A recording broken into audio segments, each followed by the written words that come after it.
Sa ngalan ng Ama, ng Anak at ng Espiritu Santo, Amen. sumainyo ang Panginoon. At sumainyo rin. Mga kapatid, isang masakit na katotohanan na minsan hindi natin matanggap ay kahit na pinipilit nating maging mabuti, merong masasabing masama ang iba. Hindi naman lahat ng mga tao ay magugustuhan tayo. At minsan, meron pang natutuwa kapag tayo ay nahihirapan o kapag tayo naman ay nasasaktan.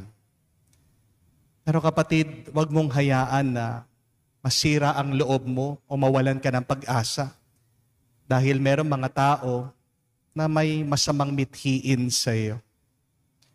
Hayaan mo lang na batuhin ka ng mga taong yan sa kanilang mga insulto, pero humingi ka ng lakas o grasya galing sa Diyos na pagpatuloy mo ang iyong misyon. Kapag ang iba ay hindi mabuti sa iyo, manatili kang maging mabuti at tapat sa Diyos dahil may mas maraming gantimpala ang ibibigay ang Diyos sa pagpapakabuti mo.